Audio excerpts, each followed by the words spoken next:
Hello guys, and welcome back to my YouTube channel. If you're new to my channel, hello and welcome to my channel. My name is Sama. So in today's video I want to talk about the Amos, the ungrateful spiritual son. That's what they call him, spiritual son of Suleman, right? You see I put the word ungrateful in quote. Before I say anything else, I'm just going to say, for anyone that does not know, there's been this kind of how am I going to even explain it now? Some stories coming up about a boy that used to live in Suleman's house and lived in Suleman's house. From the report, he lived in Suleman for 10 years. And the boy is coming out now with a lot of audios and a lot of text message exchanges, and he said, that's what the boy said, Suleman should stop deceiving the world, all of that. I'm going to put a link to this channel, what's it called now, Maureen, Badejo, that's what her channel is called. You can go check out the videos. There are a lot of videos and a lot of audios have been played, and a lot of text message exchanges have been shown. And let me say this, I'm not sending you to her channel to go take her word for it, or take my word, or take anybody's word for it. I'm sending you there to go listen to some of these audios and read some of these text messages. Whatever you get out of it, whatever you take out of it, let it be your personal choice what you take out of it. Go there, leave a comment, let her know that I sent you. But basically, like I said, see it as you're just going there to just go and listen to the audios and listen to what's going on. Decide what you want to take out of it, basically. So I want to speak on this area. There are some areas or some aspect of the whole saga that I feel like, you know, but there are some that I feel like there's something to talk about, and those are the areas I want to talk about. But I want to talk about the Amos. This video is about Amos, right? Amos, who was one of his apparently was his, I think, like a houseboy. They say it was like he was like a son to him. There's a recording where Suleman himself spoke, and he said, I hope I'm not quoting him wrong, but something like, you know, I took you in like a son, and you know, stuff like that. So basically, from all the audios you will hear that Dave said he's like a son to him. He was with him for 10 years. Okay. Now, the boy is bringing out a lot of audios and text messages and saying things about one of the girls that is Suleman's house girl. Apparently, he rang the girl and he recorded his conversation with the girl. He shared that as well. There are a lot of audios. You know, you see me, I know there was a video I made in which I feel like I gave Suleman an expo. If you're Nigerian, I would say expo. You know, I said it, I was like, don't forget, houseboy, you have houseboys, you have house girls, you have drivers. It's only one person speaking now, it's only Amos. I said you have drivers, you have this, you have that. So don't forget. And I've said it before that a lot of powerful people, be it politicians or mega pastors or whatever, on their own, they are powerless. They are powerful because of the money that they can use to have people under them. You understand? No individual is powerful on their own. Think about the worst presidents in the world. They have people that worked for them, that gave them the powers. There are people that saw what happened in their homes that never said it. There are people that they use to oppress others. Think about Hitler, for example. Hitler did not... I don't even know if Hitler even did anything on his own. People were under Hitler that worked for him. Without all the people that, the soldiers and all, Hitler was a nobody. There is nothing Hitler would have achieved on his own as an individual. I want to address the area of Amos, who is the so-called houseboy that was like a son to him. I've seen comments and stuff like that, even on Facebook, wherever, where this thing is posted. People say he's an ungrateful son, he was like a father to you, no matter what, da, da, da, da. I'm not coming here to tell you if what Amos is saying is true or not. Go and listen to the audio. Whatever you want to make out of it, make out of it. There are even audios where Suleman was also secretly recorded. And then you hear Suleman saying, when Suleman was saying, you're like a son to me, do I know you from anywhere, and all of those things, da, da, da, da. What came to my mind that I want to speak about is this. Somebody lived with somebody for 10 years. Let's reason this aspect. Because me, I don't like when I make a video, I joke, but I really want to focus on this aspect, right? Okay, somebody was like a son to him for 10 years. How can someone that was like a son to him eventually end up in Dubai with nothing? He said he decided to help you guys when I heard you were suffering in Dubai, something like that. And I'm like, how can someone that was like a son to you be suffering in Dubai? Will your own son be suffering in Dubai? How can someone live with a mega pastor with all this kind of money they are mentioning. And yet, when he left Suleman's house, he left a pauper. What did he actually gain by being in Suleman's house for 10 years? That is the area I really want to address in this video. Let me tell you guys, 10 whole years, a mega pastor with all this wealth we see. Today they are giving out so thousand years. If you hear the kind of thousands of dollars we are hearing being mentioned, right? And this is the man that said he got his third private jet, right? And yet someone that lived under you could look so wretched after living under such a house or such a household. What did he get? What rubbed off from you to him? People with expensive perfume, you hug them, you'll be smelling of that perfume as you're going home. What rubbed off Suleman onto Amos when Amos left? That he had to be looking like a pauper, looking so wretched. In my language, there's something we say that the dog of a king is a king. Do you know why? Even the leftover food in a king's house, you know, be anyhow leftover food. So when that dog eats even the leftover, when you walk out for road, other dogs go no say, this one will be our level. You know why? Because he's a dog that eats the king's leftover. How is Amos someone that lived in the house of someone that owns private jets, and yet he was a pauper? What did he rub off the boy? Let me tell you what, from listening to the Amos, right? Guys, go check out these videos. And here, because I don't want to start narrating too much of the story was in this the audios. If you, let me tell you, coming to what did Amos rub off? I'm using the word rub off. You know when you rub off somebody, what he rubbed off Suleman, if I have to say it, is confidence, boldness, mouth. If you when I say mouth, the way the boy speaks, you will know, say, okay, you know that's the boy get him. Just that is the area. You see that one, you don't need money to buy it. There are some other things that, okay, it will take Suleman financially doing for him to get them. But you see, manner of speech, attitude, all those kind of things. Amos didn't need money to get them off. Those ones, they rubbed off him.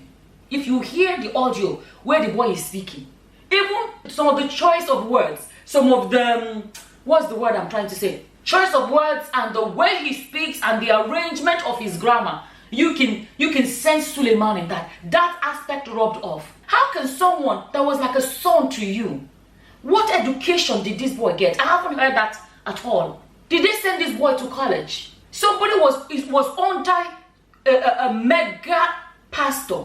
What did he walk away with?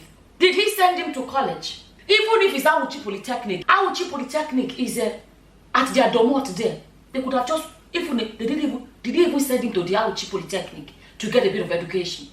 What did he get? I'll speak, for example, in my tribe, the Igbo tribe, people can send their children to go live with you, right? Parents that are poor, let me put it, poor parents send their children to go live with rich people.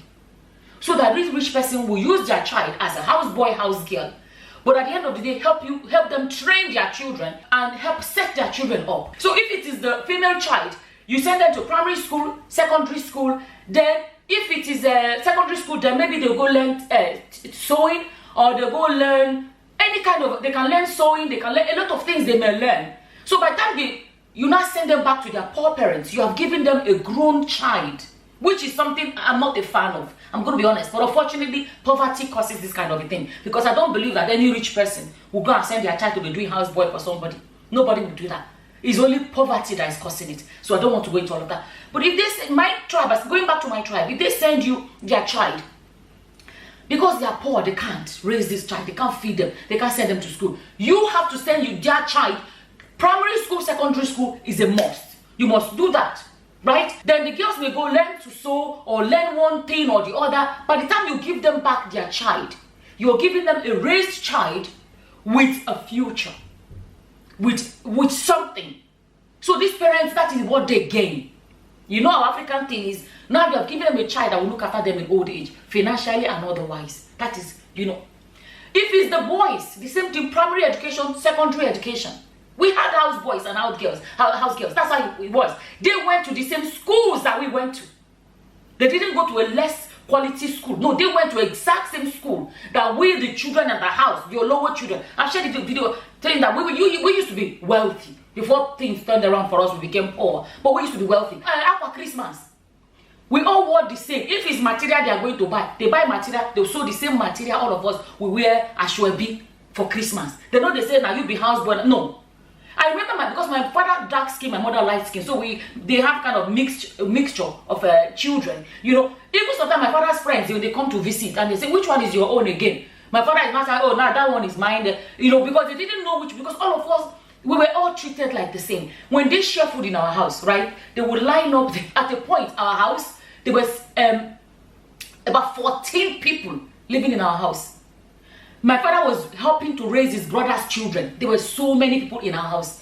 They would line up plates from here to there. It is seniority. When they dish out the food, they pick according to seniority. I did not pick before houseboy that is older than me or house. No, the houseboy that is older than me would pick before me. It was by age. Everybody was treated the same.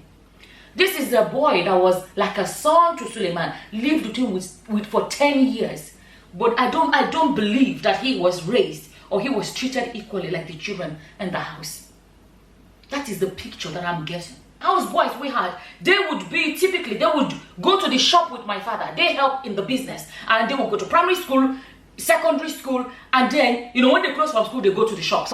And then, when they finish primary, secondary school, when they finish learning business from my father has to give them money to set them up to start their own businesses. So how does Amos walk away from Olowo's house? And he was poor and suffering. And he was wretched. What rubbed off? I have come to realize that we all know it. Poverty has become the biggest tool of the rich oppressors. Because when you are poor, you have no voice. When you are poor, they can continue to be above you. That is why you will see a lot of our politicians will complain about. You will see that there are some police officers that they sort out. They have not gotten to the point where they are the level of their orga. Let me tell you what happens. A lot of these politicians or whatever you call them, they sprinkle a bit to the people around them to keep them quiet, but to keep them coming, keep coming. That is why you will see a politician that will do the worst thing, whatever. But you will see we have police now. We have this one. We can never see justice in the country because the people you're relying on to do the right thing won't do it because that orga you are trying to put in trouble is the one bankrolling their own projects. And the orga never gives them enough to keep them away from under them. They only give them a sprinkle a bit to keep them always coming back for more. Keep them having a reason to remain under them so that they will always have a reason to help them manipulate system. Poverty is a tool that have been used for generations to keep a lot of people quiet, to keep a lot of people oppressed, to keep a lot of people from doing the right thing. I'm just being honest. Like I said, you guys go check out these videos. There's a lot you may make up your mind what you think about this video. I'm talking about this area that came to my mind when I watched it and I said, how is this boy, someone that lived in a house of someone that owns private jet and he was like that? How? The bare minimum, like I said, Auchi Polytechnic is there to have even thrown him to go and get some education. 10 years. And he walked away, a poor man. What did he gain from his 10 years in Suleman's house? That was the question that I kept on pondering on. In what way did Suleman rub off on him? I don't see it. Financially, economically, I don't see it. But only thing, like I said, that definitely rubbed off is the attitude the boy has. You can hear it from him that this boy must have truly lived with Suleman. The way he talks and all this stuff going on. The boy now is so strong-hearted. When I say strong, he is strong, he's standing his ground. He's Suleman. I believe that rubbed off on him. He is strong. And I think that's what is working for him right now because he's brave and he's strong. No, he's very strong. The boy hearted. The boy hearted. If you hear the boy they speak, you can not say the boy. Yeah. You will see that the boy he really get liver. Let me put it out, the boy get liver. The way the boy is speaking. You can see in other ways some attitude and confidence and all those things. You will see that they definitely rubbed off Suleman. But in other ways, they didn't. Financially, I don't see any rub off at all. I don't see. And I've been following these stories and I've been following these videos. I'll put a link to Maureen Badejo's channel. Go and listen to this whole thing to yourself. At the end of the day, you know, some people say, forget about whatever. Let's speak about life and justice and, you know, stuff like that in our society, regardless of who is involved. Let's focus on that. You know, let's really focus on that aspect about the society that we have in Nigeria. Do you know that abroad, there's a minimum wage you have to pay houseboy? I say houseboy, they say nannies. So your nanny can be male or female. Typically, they are females. There is a minimum wage. If you pay less than that, and the government finds out you had somebody under your roof for such a long time, and they walked away with nothing, when they drag you to court, in short, you will sell your house to sort out the problem. But Nigeria is different. And I don't want to say to you, you know, like this is the area I want us to think about. If we are planning to build our country to a point where we can say, yeah, we don't develop, life is, everybody is treated equally, these are the small things we have to address. Oppression of the poor. You know, if you listen to audio, you hear when the boy is saying, we live with you for 10 years, you left us suffering, you left us, and you can see that it seems that that's where his bitterness is coming from. Because let me tell you, if he's living in Dubai and he's suffering with his brother, there were actually two of them, suffering with his brother, and they can tell, they know, they lived under somebody's house, and they know that money yafu yafu. And this person has private jets and all of these things, and they will say, we spent 10, what is the point then spending 10 years with somebody and gaining nothing? I think that is where that frustration is coming from. Because he keeps saying, we are suffering, and all of those things. Anyways, I'm going to leave it there. I'm not going to say anymore. Like I said, this is one area that I wanted to address. There are audios I have. I'm not playing audios. I'm not playing audios. Okay? I'll leave it at that. I won't say any more than that. I'll put a link to Maureen Badejo's channel.